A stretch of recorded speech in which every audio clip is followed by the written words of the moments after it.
Hey everybody, what's going on? Rob Cesternino back here with you to recap the penultimate episode of the Traitors Season 4. And we are back here with the Duke of Deception. Here he is.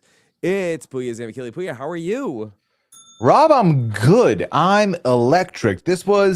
I felt a lot of things during this episode, and I'm not familiar with that feeling often during a penultimate. So Yeah, I'm pumped to talk this about was this an with you. emotional episode. And, Yes. if you are a Natalie fan, you're really gutted after her emotional exit from the game. And for me, watching this tonight, I really feel for Natalie. I was really proud of her in her final hours in the game where she really had things right. And I hate that in the very last moments, she questioned herself. And I think it really came down to that Tara and Johnny weren't there because the votes ultimately weren't there. I think the Mhm. dagger played a really big part in tonight's vote. And I'm looking forward to breaking it all down. You look like you are in a especially Traitors moody lighting tonight.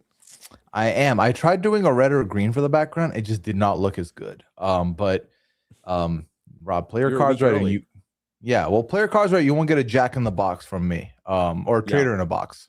Yeah. Okay. All right. Well, I am probably not at 100%. This is a little bit of going to be my MJ flu game tonight because I have been under the weather, but I am going to be on adrenaline getting through tonight's recap of the show. But this really was, I thought, a really interesting episode to break down. It really was. I think there was a lot of things that happened. We can definitely break down why we're feeling the way we're feeling. Because it was unique. I think this was the most unique episode for me of the season in the way I felt and in the way things had gone. I feel like the predictability kind of went out the window a little bit and then it came right back. Yeah. So Why do you feel like it was such a unique episode? because I do think that genuinely after no one brought up the Rob stuff last week with the Candace vote, I thought, good game. It's over. Rob's got this locked. So then there was an inkling. There was a bit of hope this episode that, oh, some of them have smartened up to it. That something could happen. And then we saw slowly but surely all of that advantage get chipped away, all the way until Rob, not a single person wrote this man's name down tonight. Yeah. Not a single person. He was one of two names that was brought up at the table. So then we ended up right where we started, but it really felt like something could happen. Or at the very least, are we going to now leave this episode with people being like, yep, but we got to look at Rob? I genuinely don't think so. I think that door's closed now. Like, shut. Well, Incredible. it'll be interesting to see now in the finale where we head into where Tara and Johnny, that they know that each of them are faithful. And now assuming we'll see what happens with the murder, but I still think that it behooves the traitors to try to keep Tara and Johnny safe. And so I think that for them to look at Tara and Johnny feel like that they know each other are safe. And, are they going to be able to flip whatever other votes they need to be able to flip against the traitors? I already have a prediction of what I think is going to happen. All right, lay it on me. Okay. So my prediction is beloved, most faithful of the faithful remaining, Mark Ballas, get in that grave. You're getting murdered in plain sight. Mhm. They're gonna face your death. I think that's gonna happen. Mark was really going through it at the round table tonight. He was really just like, he took the banishment of Natalie really hard. And I think he was on the fence in terms of what to do on this vote. You heard him say earlier in the episode where if we don't get a traitor tonight, we're cooked, chat. That's it for us. And cooked they are. If we don't get a traitor tonight, we're in a lot of trouble. Now, last season, we saw it was a faithful win. They did get a traitor in this round. Danielle ends up being the traitor who goes out in this round. And then they head into the final five with just one traitor in Brittany, who they're going to banish at the final round table. And so they go into the fire of truth with four faithful. Yeah. Like that was a lot more, I think, spelled out and easy. They don't have the advantage of having a confirmed traitor here to then be like, okay, but who are their allies that could be the other person? Mm-hmm. So they leave here being completely in the dark. they kill Mark, and I think they kill Mark for two reasons. One, because we did see Rob bring this up to Natalie specifically, that it's got to be me or Mark because we are the most faithful people. And I think the fact that they showed us Mark not buying the Tara theory at all at the end when he was talking to Rob, I think, and bringing up Eric again, I think this has been the MO. All right, we need to clip him before he gets Eric. So bye-bye, Mark. Mark goes. Then I think at 5, we've already seen him tell Maura, we need to split up these two. We need to split up this pair. I think there's enough momentum there to get one of Tara or Johnny out. My prediction is Tara simply because of the fact that Maura was looking at Tara sideways for what happened with Natalie. So I think they go Tara there. Then they go Johnny at the final fire of truth. Then it's fun. Then it's like, okay, if they go banish again, is Rob going to go for the solo win, or is he going to dump out Maura and win with Eric? I'm intrigued by that. Or in a twisted world, was Maura playing him all along, which I don't think is the case. But if was Maura playing him all along, chooses to banish him, Eric chooses to banish him, only for Maura to think she won and she lost anyway. So yeah, I still think Rob is winning the money. It's just a matter of does he split it or not. That's kind of where I've landed. Yeah.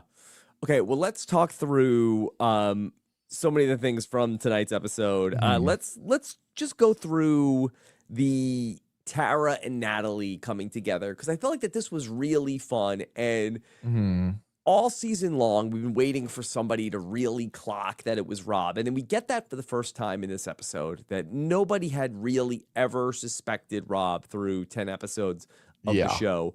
But today we end up seeing it's, of all people, out of the most unlikeliest of all the faithful, for Tara Lipinski to be the one to say, I think it's Rob.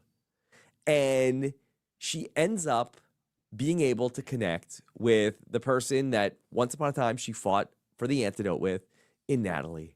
And so they end up on the same page. And good on Natalie to really start to deduce, why am I still here? The question that I think all of the faithful should be asking themselves at this exact moment: who's keeping me safe? And for Natalie, that the answer is so obviously Rob. For Natalie and for Jam Jam, I think that they ended up being a little ostracized from the rest of the group. I think that Natalie had relationships in the castle, but we saw when Johnny wanted to put together the group of 8, I don't get the sense that Johnny loved the gamers. He said tonight about Natalie, which I didn't really love that he said this. It came off a little dismissive. He's like, she's a professional game player. Which, what does that mean, Johnny? Yeah, not for nothing, Johnny. Aren't you the one trying to put together a group of 8? Like, you're gaming. Yeah. What are you talking about? Don't hate the game. You're in it. So I felt like that Johnny was a little bit more down on Natalie. And you saw definitely that there was some friction when Natalie says to Johnny, hey, don't effing say you're sorry when you turn the card over, Johnny. I did love that. But Tara does feel like, okay, I want to go for Rob, and her and Natalie are on the same page, and it was very exciting to see them start to get this going. But they go to Maura, and they try to sell Maura on this, and they ask Maura the same question: why are you still here? And that seems to be a common denominator. Who would keep us safe? And in the case of Natalie, so she's not in that group of people that Johnny put together. And really, one of the things that Rob did really well this season was that he did pick up some of these pieces that were cast aside. And so Natalie was in with like Colton and Rob and the Dagger 6. Those were Natalie's people, but people are starting to look at her sideways of like, well, you're the only gamer here. It must be you. You killed the other gamers. And so she has like a little bit of a stigma about her. And she like realizes that the only person that would keep me at this point is Rob. She ends up landing in that spot because, I mean, there's so little people left at this point. So you got to look at who is that person for you. And for Natalie, unlike the others have other options that could be looking out for them. I truly do agree with you. Natalie's a bit of on an island here, and I do think Rob is easily her number 1 main ally, so that makes sense. I think what's very interesting to me also is that to go back to the turret where they're deciding to kill Kristen, that's where Rob tells Eric, we need to go for Natalie next. She needs to get banished tomorrow, which was a big surprise to me at the time because I just assumed Natalie was going to be the next murder and they were going to go for a Johnny or Tara here. So to split up a pair. So the fact that he opted to do the banishment first was interesting. And then the fact that it happens, I think is more, I will commend them more because I do think that it would have probably been easier to revisit the, hey, well, Steven wasn't it. Let's look back at the other person we were going to vote for, as opposed to let's start to maybe introduce a new person. Or maybe, just maybe, Rob, because we see Natalie also say, I came in today wanting to look at my blind spots. And maybe Rob picked the perfect moment to be like, that's exactly what I'm doing. I'm looking at my blind spots. Natalie, I've not looked at her. And this might have been the perfect time for that to work because now everyone's looking for their blind spot. But we really thought that the meta was going to be at the round table. You need to look at the men that are still in the game because you've had 3 women traders who have been in the game. I mean, it would be wild that they would have 4 women traders, no men in the turret this season, but that doesn't really seem to be the way that anybody is thinking about it. Rob, a man did not receive a vote tonight. A man did not receive a vote tonight. This is wild to me. This is borderline ridiculous to me. I genuinely thought that as well. I mean, I've said this. I would never want to and there have been turrets in other franchises to prove the turret can consist of one gender. That can absolutely happen. But I think that the little metagamer in the back of my head would never allow me to look at it this way. So kudos to them for not letting the metagame speak to them. But my God, did the metagame still speak to them in the fact of, but gamer though. So yeah. Did she kill all the other gamers? That's a good reason to look at Natalie. Can you speak to this? Because let's put you in the shoes of a traitor, right? Is that a viable thing? Now, I know you and I have talked, and we've talked about how you want to keep the people who would A, advocate for you, or B, be the similar archetype that people could look at as a suspect. You don't want to eliminate all those people, and then you're the only gamer remaining that could be a suspect to be a traitor. So do you think this is a valid argument, or do you think this is one of those, well, you can look at it from both ways and they're choosing to look at it from this way? I don't think that Natalie, I mean, the little bit that I know about Natalie, she is team first. And so while I didn't have a ton of strategic conversations with Natalie, I really felt like that Natalie would not have gone against the game people. She was identifying herself as the gamer got played. So she really did see herself as a gamer and felt like that I would not turn against my numbers. So I think if you knew Natalie at all, I think it's hard to imagine a world where she would be taking out people from her own side. I also think it's a very tough spot to be in because when these are accusations that are put against you at the round table, you basically now have no choice but to answer of, well, if I was a traitor, I wouldn't do that for A, B, C, D reason.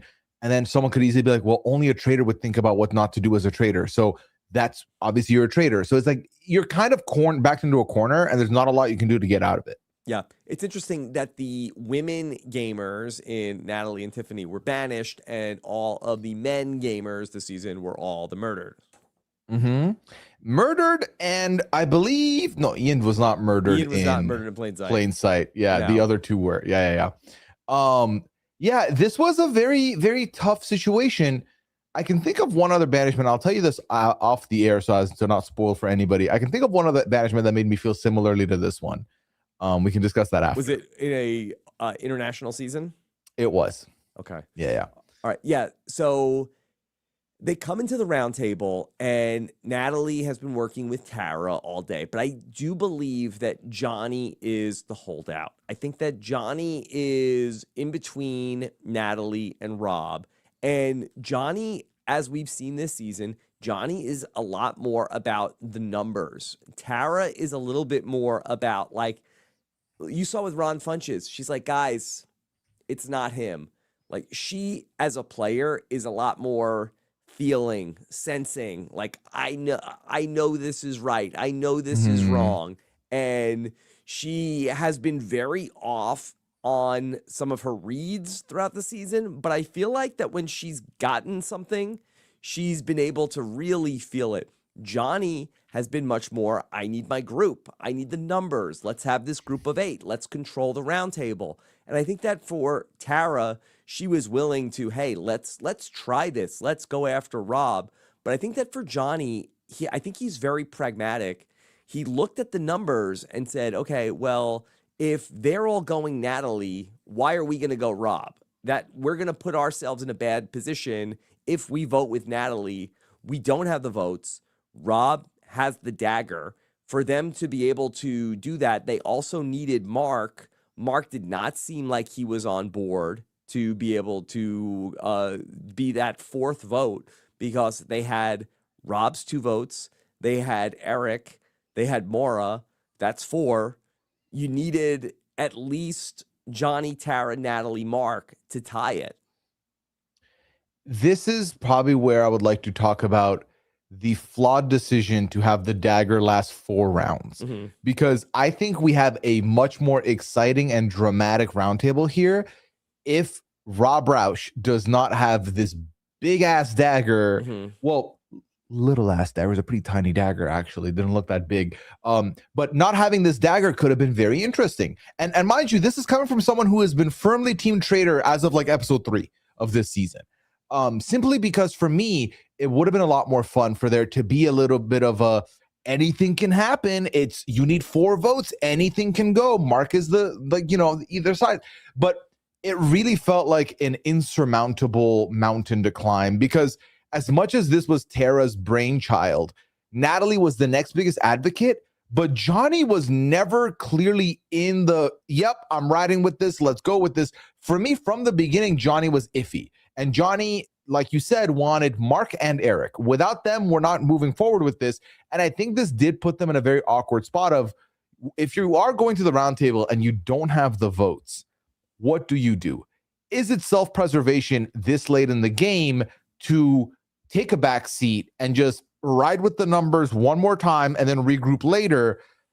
I feel like if the numbers that are staring you in the face are Eric, who has been very quiet and is no longer talking to you, Rob, who you think is a traitor, who's, not going to vote himself, Maura, who will defend Rob more than Rob will defend Rob at this point, and Mark Ballas, who is still very unsure about everything, I think you have to at least put Rob's name out here. If not for the simple fact of if you think he's the traitor, he doesn't murder you, A. And B, get these people to think about it overnight now. Natalie has now said a couple of times, why am I still here? Why am I alive? How have I not been murdered? When she goes and she's revealed to be a faithful, you as Johnny and Tara, yeah, you failed the battle. You can still win the war because Maura goes to sleep tonight, comes back not dead. Maybe she takes a page out of Natalie's book. Mark now says, I've slept overnight. This is what I'm thinking. There's more of a chance if you plant the seed a little bit earlier. But now, if you two choose to not say anything, you let Natalie take the fall for it. They're now, and Natalie doesn't let you have it. She calls you out for not working with her suddenly. Now no one's going to listen to you. Now they're going to think you were being deceptive and weird about it. So I feel like it was a huge missed opportunity to just go all in, because at the end of the day, A, it is a game. B, it is a game with a lot of luck. C, it is a game where winning is very tough. So to get to the end is tough. Just do what you got to do at this point. To me, once Alan says tomorrow's the finale, low key, like the extra money is always extra. Bonus money is bonus money. I will always take bonus money. But we made it to the end. It doesn't matter at this point. I'm going to go for gold. If I can't go for gold, I still made it to the end. It's fine. Yeah. I think for some of the people there, like a Mark, I think it was probably just too much risk to go against Rob with the dagger. And then also, I think that Mark would probably kick himself to say, and Mark, who is a big Survivor fan, knows these shows, knows the meta, to say, did they really not put a gamer in the turret this season? Should we, don't we need to check this? And so I think that was also in the back of his head. But I think that a lot is really coming together for Mark. Mark was beside himself at the end of the round table.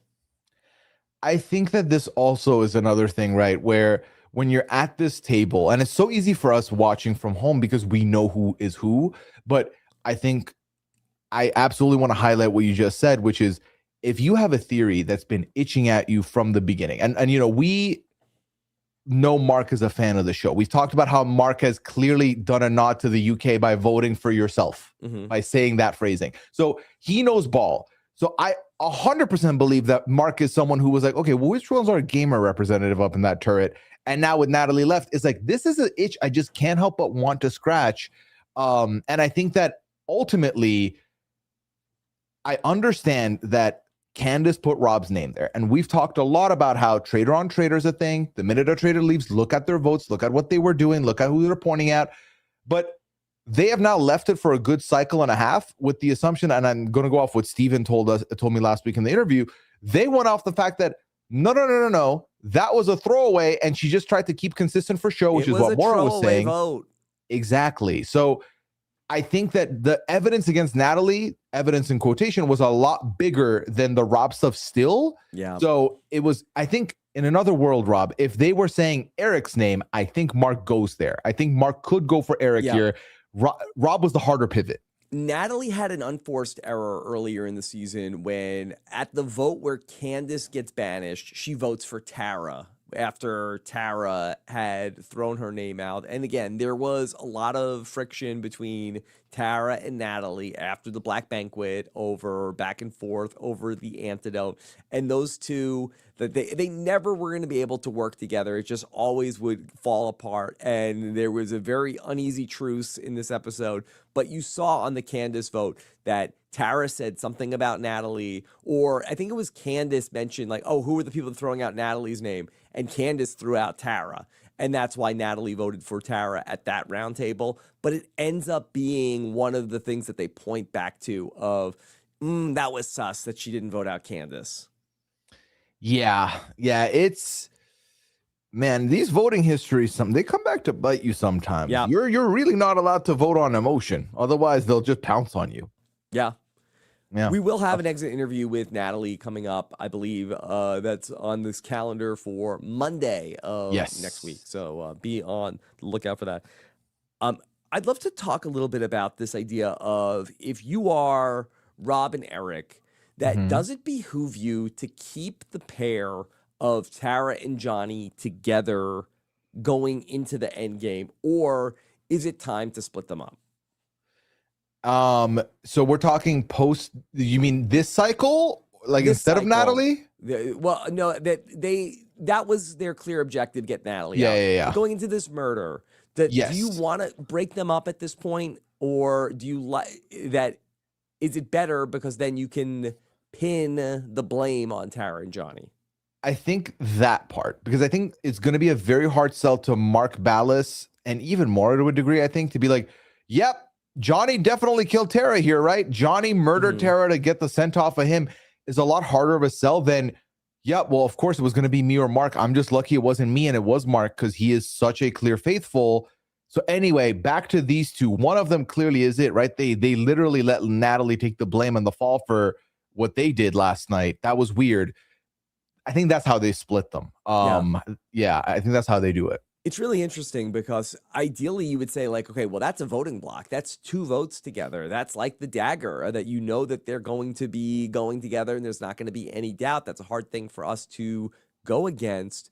But on the other hand, if you took one of them out, you really do hard clear the other one, where if you kill Tara, it's like Johnny 100% faithful. And that is also something, it's like that they got the seer card of that everybody's going to have doubt, but what if they're both traitors?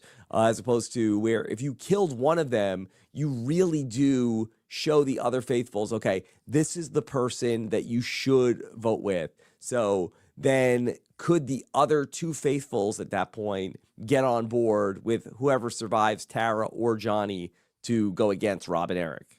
Especially because the assumption's going to be we're down to two traitors regardless of whatever way you look at it, now that Natalie was confirmed faithful, right? So Rob right now has to build a world for Maura to live in because Eric and him know they're the traitors.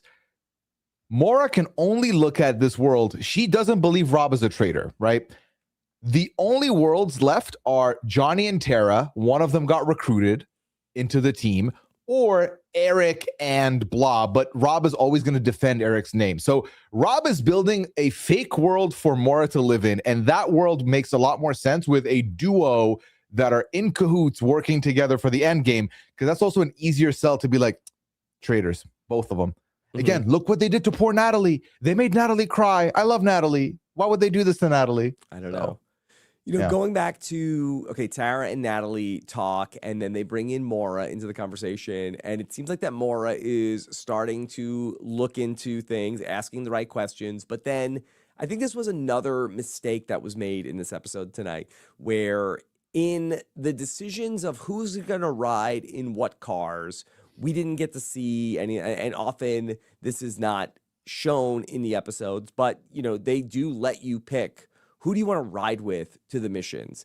And I think that Natalie needed to not let Rob and Maura be in a car that didn't have herself or Tara or Johnny in it. So to let Maura go in the car with Rob and Eric and ultimately Mark ends up being a little bit of a misplay, and then really allows Maura, because that time in the car on the way to the mission is really one of the more valuable times that you have in the game.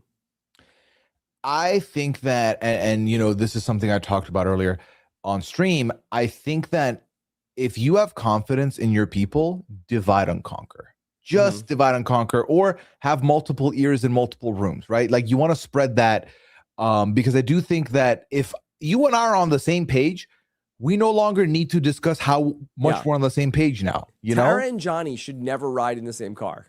Ever. You are both on the same page. Go elsewhere and collect information, or play defense. But they love to be together. Listen, I love to be together with people too, but like sometimes you gotta be with people you don't want to be with. So I think they had too many eggs in the one car of, okay, Tara, Johnny, and Natalie, also in the 3-person car as opposed to the other car that has 4 people in it. And ultimately, Maura ends up selling them out. Let's talk about the mission that we got here. Now, first off, we got to see Fergus open up an Amazon package. Was that product placement? Was that a quiet Amazon ad, or just so happened to be they had a Prime box sitting around to use? I don't know. I don't know.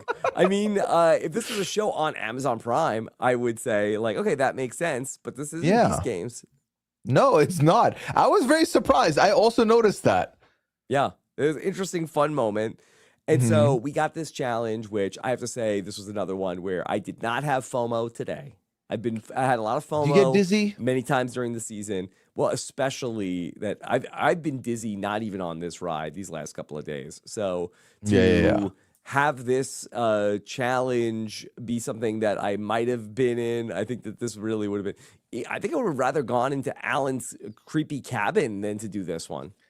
Yeah. I'm not gonna lie, by the 3rd round of this, my stomach would be in shambles. And one of my worst nightmares is, having to exit in front of people. I don't want to puke in front of anybody. That would be a nightmare about, and on television, no less. No, thank you. So I would not like this. I do want to say, because I know this is going to come up and has come up a lot. Obviously, Tara and Eric sit out, right? But they still participate. They sit out of the spinning. My initial thought was, well, there's an advantage here for them. But I did notice, or someone did call it out to me while I was watching, that they had to go and unclip their dummies from the seats before they could run out. So they didn't have, there was a time penalty for them to sit out. Sure. But I still think it's more of an advantage probably than a disadvantage. Yeah, I understand if Tara, and I would imagine she has some sort of issue with all of the spinning that she's done in her career. Not sure what Eric's medical condition was, but I kind of feel like that, okay, if you have a medical condition and you can't play this challenge, you're just out. For Eric to not have had to have been spinning, the whole part of the Karis hell was that you were going to be dizzy and you were going to be disoriented to try to go find the things. I would have liked one of two things to happen here. Either in the event that one of them makes it to the end, like we saw with Eric being there versus Maura, Maura doesn't need to spin for the last round. Then they both just get to run and grab and go, or they sit out with the thought that you can still help collect money, right? But you cannot win the shield. You're not eligible for the shield. Yeah, I think that would have been probably a better way to do it, because you had them like going in and sure, there was a little bit of a penalty of having to go take the dummy out, but then when it ends up that Eric ends up getting the shield, he didn't have to spin. Didn't end. I mean, Maura didn't need the shield. I think it ended up being fine. It wasn't necessarily like it wasn't a game changer. Yeah. But I didn't the love result it. stays the same. I mean, this mission really was one of our more of a throwaway mission, if I may borrow a word. They did this on the UK. How did you feel like it compared to that one? I feel like this happened. Maybe I don't remember when it happened in the UK. This feels very late for this mission. I feel like this is more of a mission you get middle season as opposed to like end game. Yeah. I also noticed, and I talked about earlier, I noticed that we were missing a big twist that we saw happen in the UK that didn't show up here, that I'm saddened about, because I was really hoping that would happen this season. What twist? The two people getting to interact with three people getting to interact with the traitors. Yeah, that was really well done in the UK. But yeah, I think that we got the black banquet instead. Yes. Do I like that better? Oof, they're both good twists. Yeah.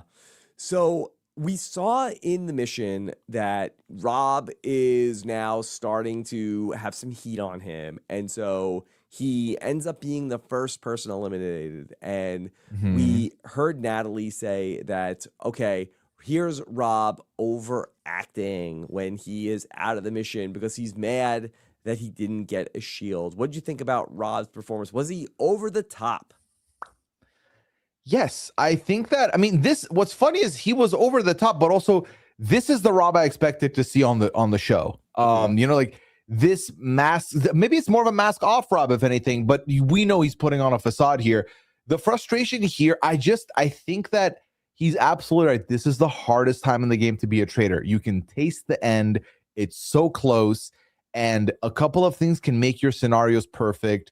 I can't imagine caring that much about a shield this late in the game when it's like, well, I got to murder somebody. But Rob, clearly, credit to him, has a clear direction he wants to go. It's very clear to me that he has specific outcomes he wants to come out of these murders, out of these banishments at the end game. All of them have purpose behind them. So he's not allowing himself room of like, okay, it's one of these three getting murdered, so I don't care who wins the shield. He's like, no. I need Mark to go tonight, is how I'm seeing that reaction. I need Mark to go tonight, and so I do want this shield. But also, I think for Natalie, she's saying that because that's who she's looking at. So the confirmation bias is there.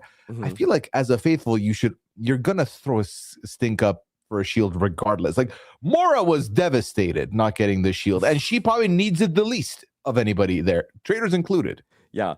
Also, Rob came back with the highest of the money amounts that we have seen in 2,500, and ultimately does not get added to the prize pot.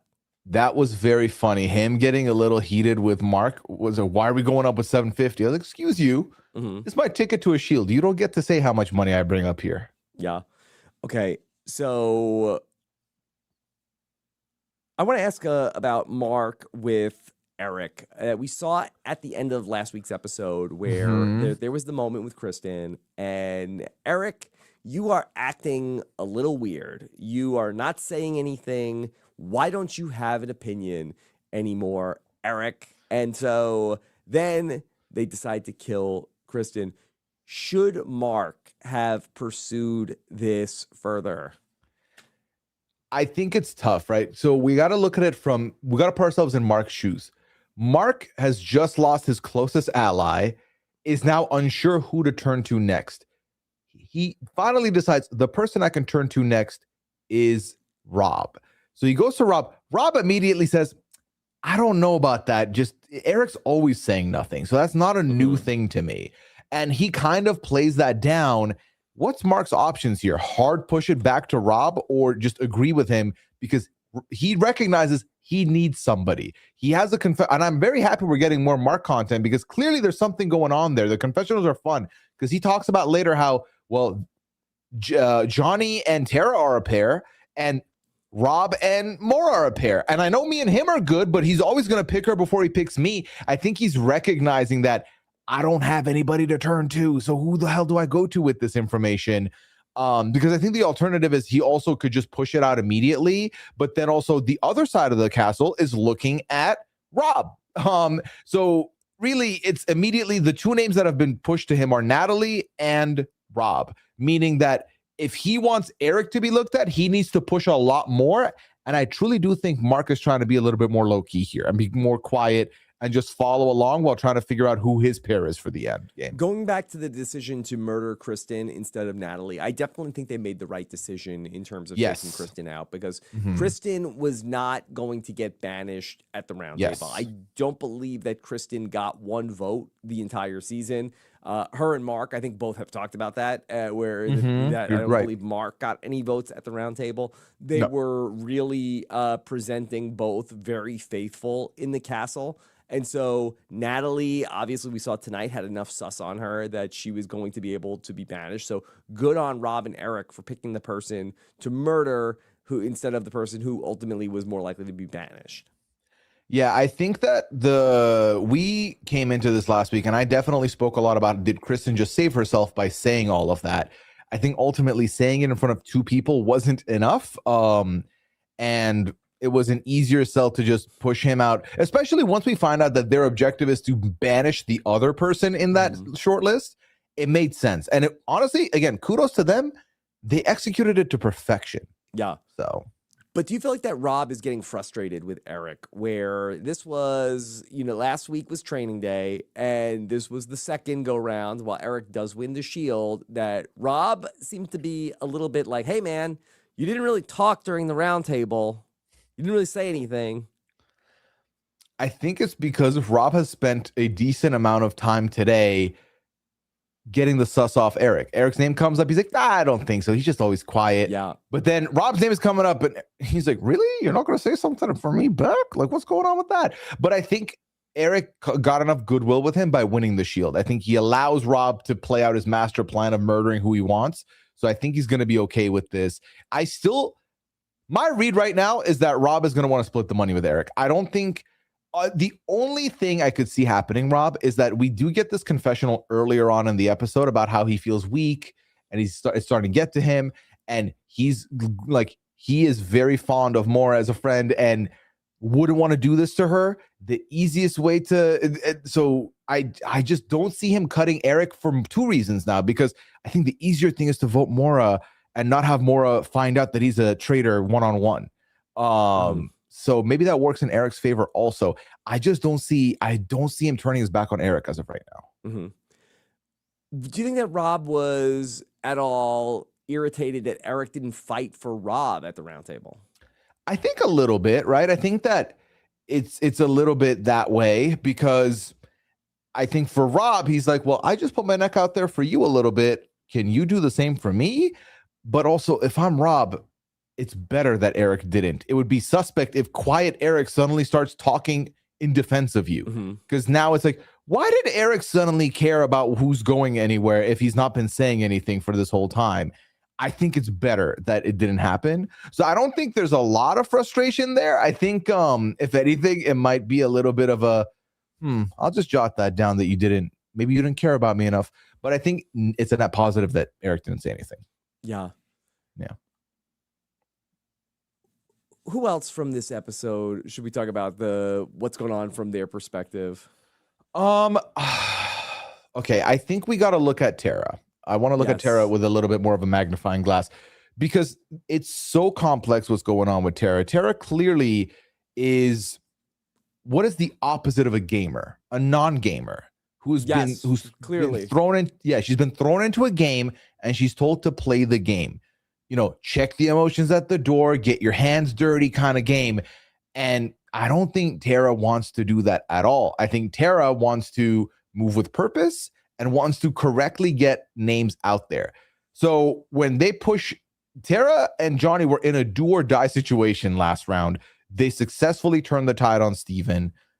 I think Tara now comes into this round a little bit more bolder, a little bit more confident, a little bit more, I know what I'm doing. And I'm looking at Rob now. I'm going to go to Natalie, who I thought was bad this entire time, and I no longer think she's bad. I'm going to talk to her, and we're going to team up, actually. And I think for both Natalie and Tara, that's huge, because I think it's so hard, Rob, to suspend the belief that you had on someone being suspicious and, like, remove that and work with them again. I think it's very hard to, like, take your eye off of that spot. You know what I mean? So the fact that they did it was great. Yeah, and it really was kind of just a bummer at the end in the way that it ends up just disintegrating, where then Tara is a little bit like, yeah, you know, like we didn't really, I don't think we have the votes. And Natalie ends up coming away with like, oh, you played me. You tricked me into going with you today. You wasted my time. You were just messing with me. And really it was just that Johnny wasn't buying in. They didn't have the votes. And ultimately, I think that they were just trying to hedge. And you saw Tara at the end of it saying like, hey, I don't care if I get murdered tonight. I think that should be the clearest indicator that this person's a faithful, because this is a defeated person. This is someone who's given up completely. And I think that is why they tried so hard all day to get the numbers. They clearly know they don't have the numbers. And I think that this is where Tara decides, you know what? Screw it. We're going to change the script completely. I am now going to open the roundtable of being like, hey, I hard pushed last night. It would be nice if someone else did it, because I'm not trying to be wrong here.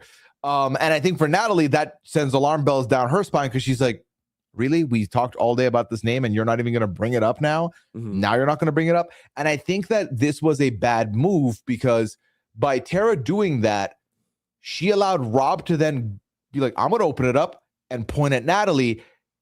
From here on out, anything Natalie says will be invalidated, because it can come off like, well, Rob said her name and she's just saying it back. She's just saying, well, it's you. I think you're a traitor.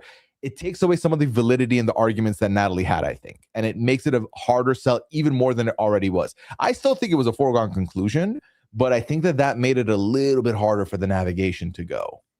I also want to give credit to Tara and Johnny in that last week we saw that Johnny had everybody looking at him going into the round table last week, where everybody was saying, okay, Candace said he should be the person to go get the shield. And was that so?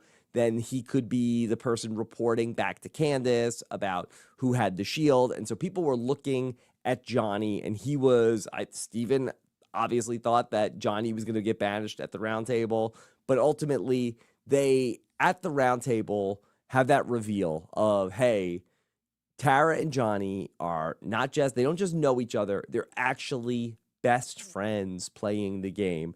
And something that's interesting that happens on the Traitors, and I feel like that we've seen this in some of these different iterations, I think that when you have like some kind of announcement, I'm going to reveal something about myself, like I do feel like that then sometimes the narrative shifts around the person and people say, oh, okay, well, that makes sense. And they start looking in a different direction.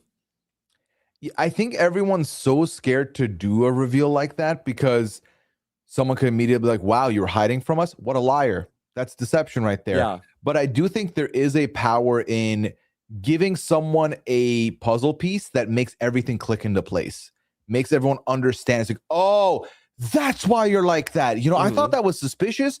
Now it makes sense. I'm no longer looking at you. I think that also can give you that. And I think for them, it gave them a little bit of that, where it was like, okay, no. I kind of get it. I think here's my problem though, Rob, is that I agree with you. They come out of last episode clean. No one saying Johnny, no one saying Tara here. That's very difficult to do. But I do think that in this situation, they played it so poorly that now the pendulum shifted right back again. I think they're going to look at these two again. And even if they're not looking at these two, I think, again, all Rob needs to do is paint a world where it's clearly these two, because there are still two traitors left. And I know it's not me, and I know it's not you, Maura. I really don't think it's Eric. He's useless. it's these two. And I think that's all he needs to do. So it doesn't matter even if they're not being suspicious, which is why I think they should have pushed harder here. I really do. Because to Natalie's point, one of us could get murdered tonight. While it's not going to happen, you lost two numbers that you needed now. You lost Natalie and whoever else you wanted to work with if one of you don't get murdered here. What's interesting to think about is if they were able to have gotten Mark to vote with them. So Tara, Johnny, Natalie, Mark, those 4 votes against Rob with 2, Eric, and Maura. And now it's a 4-4 tie. On a revote. Ooh, Rob can't vote. Yeah, on the revote, is the dagger nullified? Well, there are 2 Rob votes. Rob can't vote, right? So then do they win in the tiebreak? I think they would win on a tiebreak. Did they not think of this? I just don't know if there was enough momentum to be able to do push. it, but it is it is interesting to think about. Oh, that is very interesting to think about, because if they would still need to convert one of Mark or Eric, and it seemed like they didn't have that ever. And low-key, Johnny was never fully in either. So it was tough either way.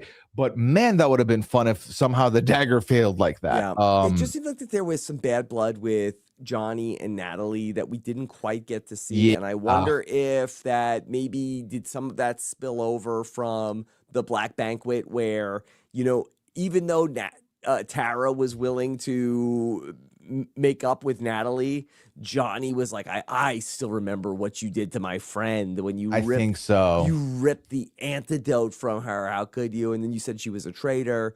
And I just think that Johnny didn't necessarily want to go to the end with Natalie. I think that's part of it. I think he's definitely protective of Tara. And if you made Tara feel some type of way, I can only imagine. If one of my close friends, if my best friend was in that castle and I see someone do wrong to them, am I going to be able to shake that off? I don't know. I'd struggle with that. I think if I was there with Liana and someone, was mouthy to Liana or accused Liana, I'd be like, really? You can come after Liana? Okay. Dead to me, though. I think this is also indicative of a lot of friendships and relationships where, someone tells you that their boyfriend did them wrong. And you're like, wow, I don't mess with your boyfriend. Even though they patch things up, you're like, I still don't like that guy, though. I'm still not a fan. So I think there's validity to that. I think the other part is, and maybe this is just a read I'm getting from the outside, it feels like Johnny was never really, Johnny clearly looked at the gamers, looked at the term gamer derogatory. And I don't mean that he hated the gamers by any means, but I think that he always looked at them as schemers. And I think that for Johnny, that's not the type of game he was trying to play, even though I would argue that it's the exact type of game he was trying to play, because the man tried to put numbers together, and that already is scheming. I think there was some level of that for sure, because, when he put his 8 together, was there a gamer in that bunch? No, not to mine, Ronaj. Yeah. No, I don't think he was particularly hospitable to the gamers. Yeah, I think he was busy with other people that he already made connections with. I think Tara had an open heart. Tara was, I think, open to working with anybody. Yeah, no, Tara was definitely open to more people, I think, and was willing to make. I think that what her and Natalie did this episode before the roundtable mess is so underrated and deserves to be talked about more, because I can't think of too many situations where people have been able to put their suspicion on each other aside and then proceed to not only not look at each other, but now work together and try and figure it out together. I think that was huge. And the tough part is that we get the end of the episode. We get Johnny mentioning, I think it could be Eric and Rob. Those are our final 2 traitors. Yay. Cool. Yeah. But you wouldn't want votes. You want votes, my friend, because you don't have them now. It's the read's fine, but you kind of could have gotten there if you let bygones be bygones with Natalie and tried to really push it a lot harder. Because I think that the other thing, Rob, is that I feel like when someone has suspicion on them, they can't be the one rallying the votes. It's just going to be tough. Natalie's the name going into the roundtable. It's a hard sell for Natalie to collect the votes. Tara and Johnny have to be the ones making the running and the heavy lifting here, and Johnny's not doing that. So the passive move here will cost them Natalie and the game, in my opinion, from where I'm standing. The pieces that are on the board to look at it, you have Rob and Eric, Team Traitors. Then you have Tara and Johnny, the besties for the resties, the two people that they both know they're faithful. They seem to also have correctly deduced now at this point, the traitors are Rob and Eric. Then you also have in the middle, you have Mark and you have Maura. And one of the faithful is also about to die. We'll see who it ends up being, but it's going to be an interesting swing of three faithful versus two traitors. Yeah. That's and you know, that is why the numbers do matter, and the faithful remaining for the traitors really do matter. And Natalie, you know, points this out of like the traitors need faithfuls like, you know, who feel protected, because those are numbers they can work with. That's why I would never kill a gamer, because those would be numbers that I could trust in. I could put my beliefs in, because you need someone like that. And I think Rob has found his number one ally. When they did a power ranking of this person's an ally to us, this person's an ally to us, Maura was the number one ally, which is why, because I do think I've seen a lot of people talk about how, well, they've got to kill one of Johnny or Tara in this last murder to split them up. I think that's a tough sell, simply because Mark is still there, and Mark will not let Eric go. Mark is going to hard push Eric's name still. I guess you could make the argument that, well, Maura's still going to be voting with Rob no matter what. But if Maura sees Johnny leave, let's say, she might not think Tara would have ever let that happen. Yeah. So she's like, I'm not going to vote Tara. She doesn't think it's Mark. She might go Eric now. She might make the push to Eric. I think you have to take Mark out. Even though it would be scary to leave a pair there, I think Mark has to go here. I still do. If Tara or Johnny ends up getting murdered, then you would have whoever is left, Tara or Johnny and Mark. You would think that they would then become the pair. Mark would replace his number one that he lost with then Tara or Johnny, whoever was missing their number one. And then you would think that they would feel pretty good about each other. And I think that they would probably look really hard at Eric. Do you think that the other two faithful, Mark and Tara or Johnny, could get Maura to turn against Eric? I think so, because I think Eric will crumble. I think Eric's not been nudged nearly enough. I really do. You know that, Rob, you're a Parks and Rec guy. I think you've watched it. Yeah. You know that episode where Ben Wyatt's on television and they do the Chiron of human disaster, Ben Wyatt, where he just can't handle the interviews he's getting? That's how I imagine Eric would be. I think if too much accusations go in Eric's way, I think he gives himself up. So they can't afford to let that happen. And I think you do bear a world where you do that by getting rid of one of Johnny and Tara or Tara.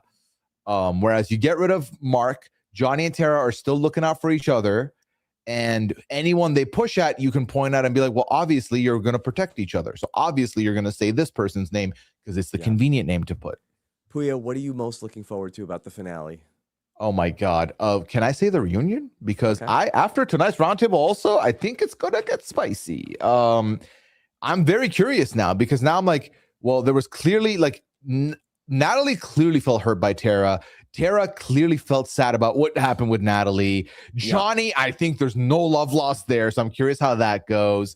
So I think reunion obvi, but let's talk about specifically for finale. What am I looking forward to? And I'm really curious to know about the reunion also, because the taping was very, very long, and the show is only an hour. So I'm going to be very interested to see what ends up making it.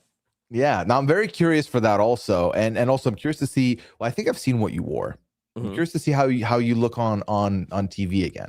I want more Rob on TV. And then for the finale, what was that? So I'd love to see more of me on TV also. Hell yeah. And then for the finale, I'm very curious, because I think here's my thing, right? If I'm rooting for the Traitors to win, whether it's just Rob solo or Rob and Eric, I can live with that.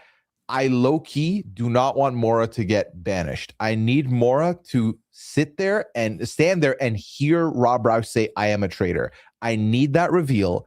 I need the gag of the century. I think that would be amazing television. What did And she if say we tonight? She said that she would storm the castle, right? storm out of the castle. Yes. Yeah. Which I need the reacts. I think that would be phenomenal. That could be potential for a great GIF for us to use for many years to come. Yeah. So that's what I'm hoping for. That's what I'm manifesting. Tonight, the gamer got played, but I do think the faithful also lost the game. I will be floored if we come back to next week and the faithful pulled a victory out of jaws of defeat. I'll be very surprised. But I mean, the faithful have had a run right now, 2 wins in a row. Can they make it a third? Never say never, but I just don't see it. I don't see, unless Maura's been playing us or a switch goes off. I don't see it. Okay. All right.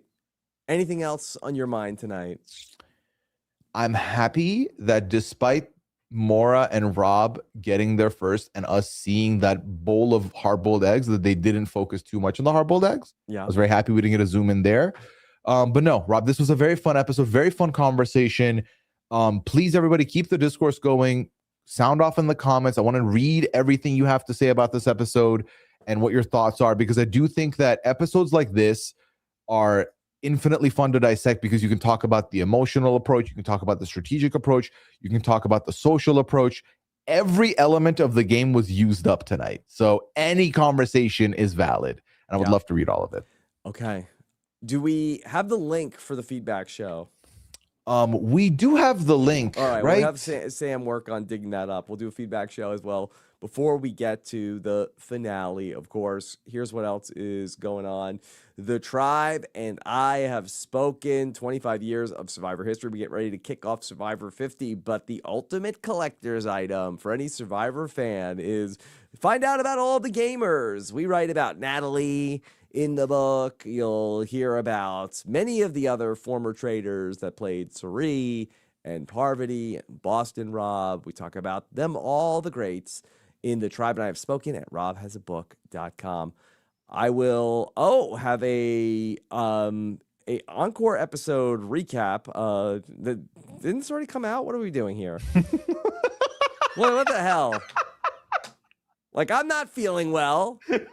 I'm getting like the Ron Burgundy. Hey, they didn't get that past you, Rob. You caught on to it. You caught on to it. Didn't this already come out? What the hell? Sam's the traitor. Okay. Is Sam the Eric Nam or the Rob Roush? I don't know. Okay. Talked with Bryce Isaiah this week. It's a look.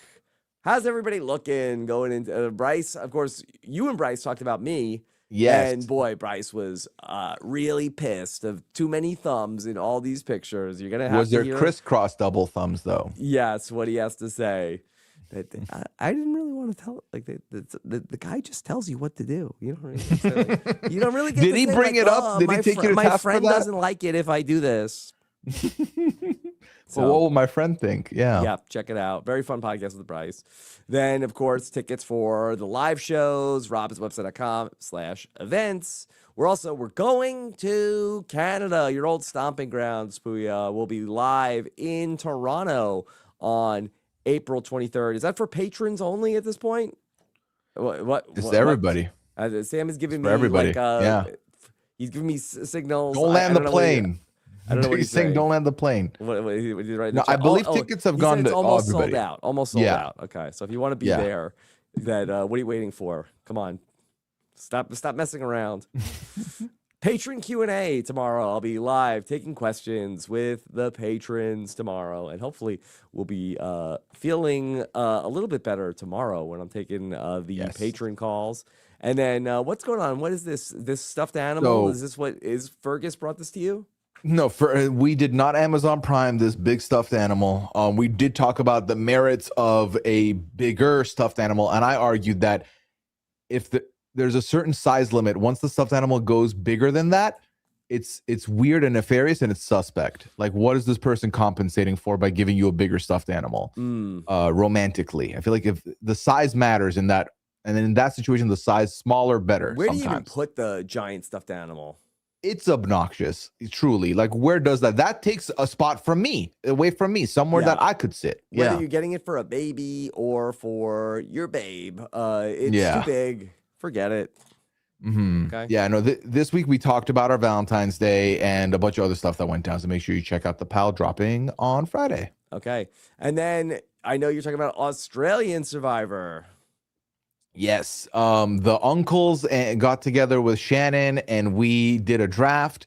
It was very fun. Rob, this was the most blind I've gone into a draft. I learned about everybody on this draft within the first 15 minutes of being on the pod. And I think I kind of snapped with my pick. So make sure y'all check it out and see what you think about it. We're about to get so much reality TV coming out in the next week. So be locked in, everybody. Yep. Got to lock in. Okay, and then of course over on Chat BCC was lit tonight. Everybody was posting, and the feelings were out. Yeah, the feelings were out. Everybody was very upset about Natalie. So jump in for the Traitors and of course for Survivor as well. Head on over, go to robswebsite.com/VIP chat to read what the reality stars are saying for free. robswebsite.com/VIP chat. Okay. All right. Pooya, I don't know which end is up, but we made it. We got it done, Rob. We got it done. Now it's time to rest. We're going to drink water. We're going to go to sleep. Much None of us like are getting murdered. A pan-seared steak. Now it is time for me to rest. Is that a reference? Yes, that's what Alan said when he threw Kristen's picture on the ground. Oh my God. I didn't even clock that. It would have made me hungry. I'm glad I didn't. I'm glad I missed that. Yes. Okay. Yeah. All right. Thank you so much for joining us. We'd love to read what you have to say in the comments, and we'll be back with a exit interview from Natalie and a feedback show as well. We'll see if we hear anything for a Kristen interview, and get ready for Traitors finale week next week. Take care, everybody. Have a good one. Bye. This is RHAP. We know reality TV.